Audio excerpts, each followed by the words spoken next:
West Bengal state ইউনিভার্সিটির মধ্যে যে সমস্ত শিক্ষার্থীরা BA second semester 2025 Bengali HSC পরীক্ষা দেবে তাদের জন্য এই ভিডিওটি অবশ্যই গুরুত্বপূর্ণ। তোমাদের এই বেঙ্গলির বেশ কিছু প্রশ্ন আমি রেখেছি, যদিও অনেক প্রশ্ন, সব প্রশ্ন তো দেওয়া সম্ভব নয়, তো বেশ কিছু প্রশ্ন তোমাদেরকে রেখেছি, এইগুলি করো।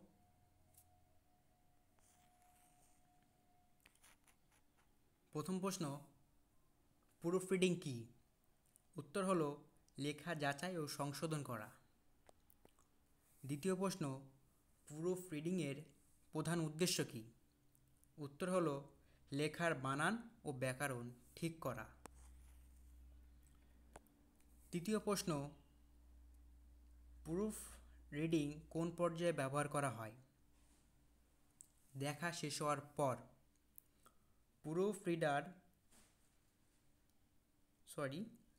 রিডিং কোনটি ব্যবহার করতে হয়? উত্তর হবে ডিকশনারি। পঞ্চম প্রশ্ন, প্রুফ রিডিং এর সময় কোনটি এড়িয়ে চলা উচিত? উত্তর হবে লেখা দ্রুত সম্পূর্ণ করা। ষষ্ঠম প্রশ্ন, একটি প্রুফ রিডিং টুলসের উদাহরণ কী?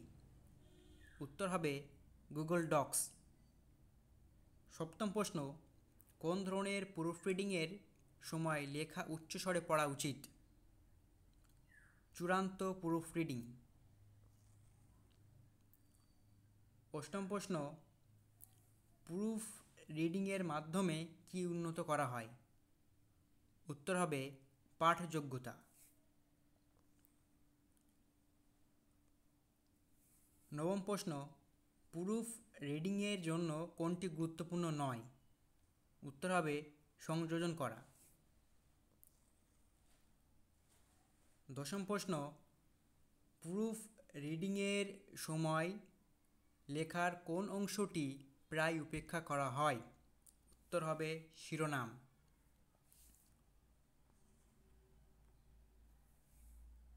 কোন চিহ্নটি নির্দেশ করে যে নতুন প্যারাগ্রাফ শুরু করতে হবে?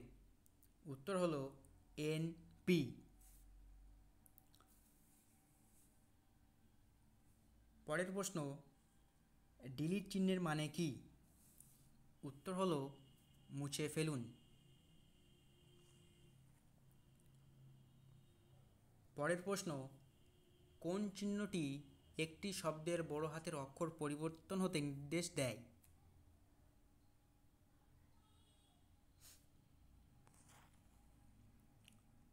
পরের প্রশ্ন, আইটেল চিহ্নের মানে কি? হ্যালো সালের হরফ বসাও।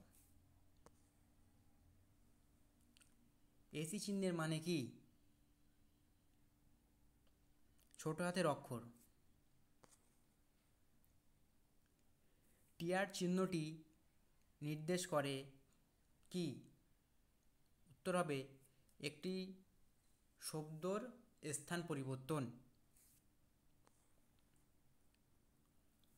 পরের প্রশ্ন, সেন্টার চিহ্নটি কোন নির্দেশ দেয়? উত্তর হবে কেন্দ্রে নিয়ে যান। পরের প্রশ্ন, রান অন চিহ্নের মানে কি? উত্তর হবে নতুন প্যারাগ্রাফ যুক্ত করবেন না। তার পরের প্রশ্ন, গুডেনবার্গের ছাপাখানায় প্রুফ রিডিংয়ের ভূমিকা কী ছিল? উত্তর হবে ভুল সংশোধন করা। তার পরের প্রশ্ন, কোন শতাব্দীতে প্রুফ রিডিং গড়ে ওঠে? উত্তর হবে 19 শতাব্দীতে। তার পরের প্রশ্ন হলো মুদ্রণ প্রযুক্তি বিকাশের সাথে প্রুফ রিডিংয়ের ভূমিকা কী ছিল? উত্তর হবে ছাপার ভুল সংশোধন করা। তার পরের প্রশ্ন, প্রুফ রিডারদের মূল কাজ কী ছিল? মুদ্রিত পৃষ্ঠায় ভুল সংশোধন করা। পরের প্রশ্ন, পৃথিবীর প্রথম ছাপা বইটি কী নামে পরিচিত? উত্তর হবে হীরক সূত্র। বঙ্গদেশে ছাপাখানা আসার পিছনে মূল কারণ কী ছিল? ইংরেজ শাসকদের প্রশাসনিক সুবিধা। পরের প্রশ্ন, বঙ্গদেশে প্রথম ছাপাখানা কোথায় স্থাপিত হয়েছিল? হুগলি। বঙ্গদেশে ছাপাখানা ছাপানোর পিছনে কার অবদান সবচেয়ে বেশি?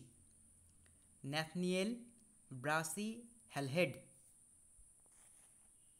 তার পরের প্রশ্ন, বাংলার সাহিত্যের কোন শতাব্দীতে মুদ্রার প্রচলন ব্যাপক হয়েছিল?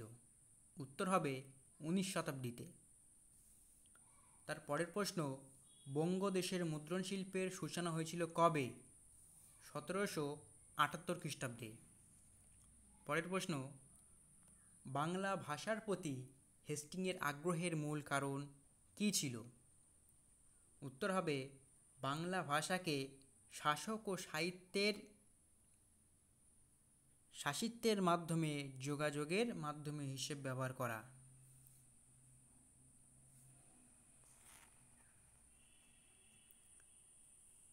পরের প্রশ্ন, ইংরেজরা ভারতে মুদ্রণ শিল্পের প্রবর্তনের মাধ্যমে কী অর্জন করতে চেয়েছিল?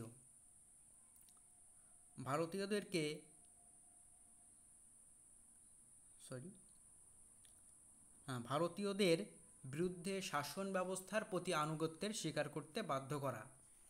পরের প্রশ্ন, হ্যালহেডের বাংলা ব্যাকরণ গ্রন্থ প্রকাশিত হয় কবে? 1778 খ্রিস্টাব্দে। পরের প্রশ্ন, শ্রীরামপুর মিশনে